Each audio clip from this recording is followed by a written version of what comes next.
Oke, hari ini kita masih berkutat pada masalah yang sama, yaitu aplikasi pinjaman uang online.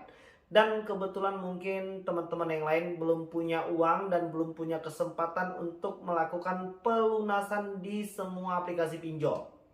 Dan hari ini mungkin sedang gundah gulana. Orang yang dalam masalah seperti ini biasanya selalu merasa sendirian dan butuh didengarkan.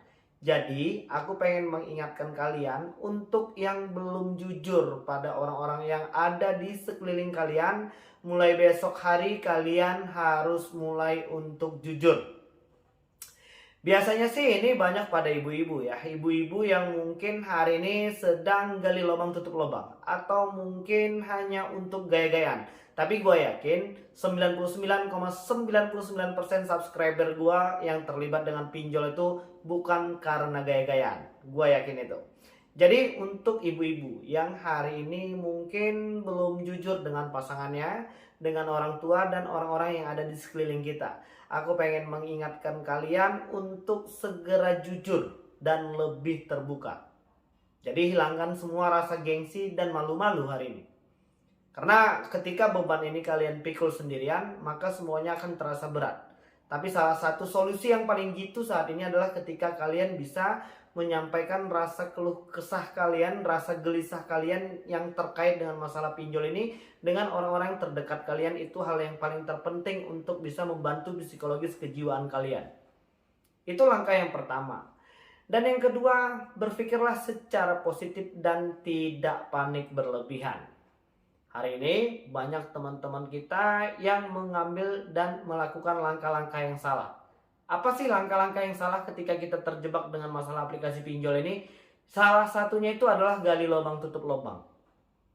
Hari ini kita selalu berusaha untuk menyelesaikan masalah dengan masalah yang baru. Itu salah. Jadi solusinya apa, Bang? Stop bayar aplikasi pinjol.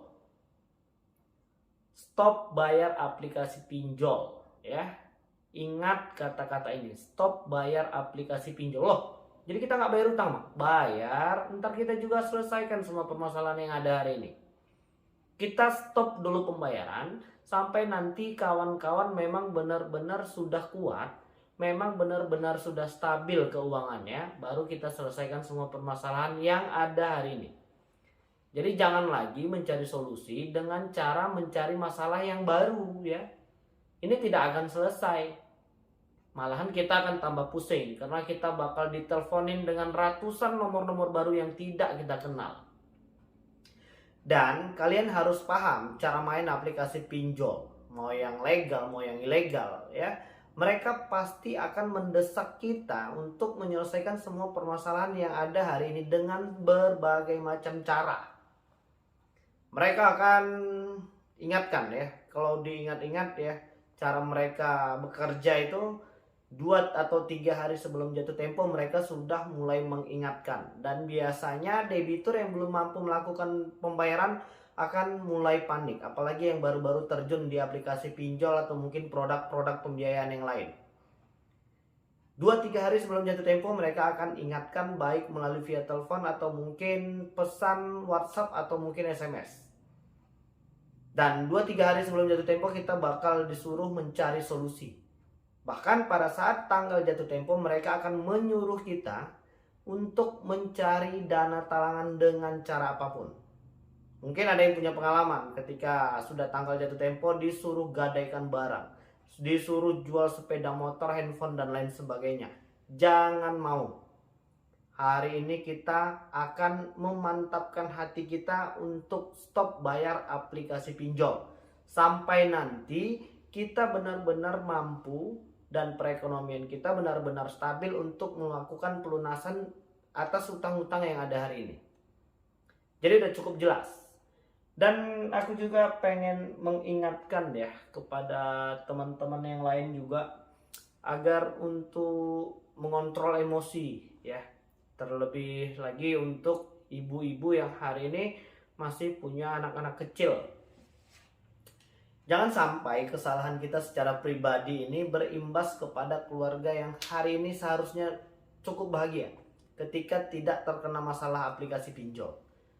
Tapi karena hari ini kita berurusan dengan pinjol, karena merasa didesak-desak sama debt collectionnya, dan akhirnya kita pusing dan melampiaskan kekesalan dan kesalahan kita itu kepada keluarga terdekat. Contohnya anak-anak kecil. Coba untuk berpikir lebih jernih ya, berpikir sebentar untuk tidak panik berlebihan dan tetap tenang. Permasalahan yang kita hadapi hari ini tidaklah besar, cukup kecil sekali. Hanya saja hari ini mungkin kita belum ketemu solusi yang pas. Oleh sebab itu dibutuhkan kesabaran dan kemauan kita untuk bisa terbebas dari semua masalah yang ada hari ini. Oke, jadi mungkin udah cukup jelas dan kita harus paham betul bagaimana cara kerja dari aplikasi pinjol ini. Yang pertama tadi mereka akan desak-desak kita ya. Dan untuk yang ilegal biasanya mereka sudah mengantongi beberapa nama-nama yang ada di kontak kita. Karena ketidaktahuan kita dan kita mengizinkan mereka mengotorisasi kontak, foto, video dan lain sebagainya yang penting-penting yang ada di handphone kita. Itu kesalahan kita, ketidaktahuan kita di masa lalu sehingga akhirnya hari ini menjadi sebuah masalah. Mereka akan lihat nama-nama yang sering berkomunikasi dengan kita dan mereka akan screenshot lalu kirimkan itu kepada kita dengan ancaman akan menagih ke kontak-kontak yang ada di handphone kita. Jika hal itu terjadi, jangan panik. Tugas kalian cuma satu. Silahkan berterus terang dan jelaskan kalau itu aplikasi pinjol ilegal. Kalau aplikasi legal ada yang melakukan hal yang seperti itu, mengotorisasi kontak dan mengambil serta menyadap yang ada semua di handphone kita, segera laporkan kepada pihak OJK dan pihak kepolisian. Jadi kalau yang ilegal itu memang mereka tidak punya aturan ya, mereka juga tidak taat, tidak patuh pada peraturan pemerintah hari ini dan melanggar semua ketentuan hukum ITE. Jadi silahkan laporkan. Dan mereka akan mengambil beberapa nama atau kontak-kontak yang ada di handphone kita sebagai bahan ancaman yang katanya akan menagih kepada seluruh kontak-kontak yang ada di handphone. Tugas kalian cuma satu, silahkan untuk berterus terang dan jelaskan sebaik mungkin. Jadi nggak perlu lagi merasa gelisah dan hari ini yang mengalami masalah seperti ini tuh kalian tidak sendirian. Kalian tidak sendirian dan banyak dari teman-teman kita, subscriber kita hari ini sudah berhasil menyelesaikan masalah ini dengan baik. Dan tidak tertutup kemungkinan kalian juga pasti bisa menyelesaikan semua permasalahan yang ada hari ini. Oke, jadi mungkin itulah beberapa informasi yang bisa aku sampaikan kepada kalian pada video kali ini. Dan sepertinya masih banyak yang gelisah apakah debt collector lapangan dari aplikasi pinjol ini ada atau tidak bang ya. Itu pertanyaan yang paling banyak masuk di kolom komentar di video-video kita yang lain. Jadi akan kita bahas untuk lebih lengkapnya lagi di video yang selanjutnya. Dan di video kali ini aku pengen memberikan sedikit kisi-kisi jawaban dari apakah debt collector lapangan dari aplikasi pinjol ada atau tidak. Terserah mau ada atau tidak. Selama mereka datangnya dengan baik, sopan dan santun dan tidak teriak-teriak, kita wajib kooperatif. Silahkan masuk ke dalam rumah. Jangan buat ribut di depan pagar.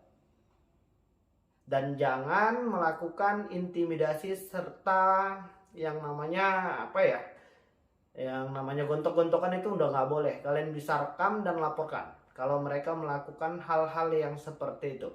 Tapi masih banyak juga nih subscriber kita yang masih kepo banget ya. Aplikasi apa aja sih yang mungkin hari ini sudah punya debt collector lapangan? Itu juga pertanyaan yang paling banyak dan yang paling sering masuk ke kita dan akan kita bahas nanti setelah video berikut ini. Oke, jadi mungkin itu yang bisa aku sampaikan dan mudah-mudahan video ini bermanfaat untuk kita semua. Assalamualaikum warahmatullahi wabarakatuh.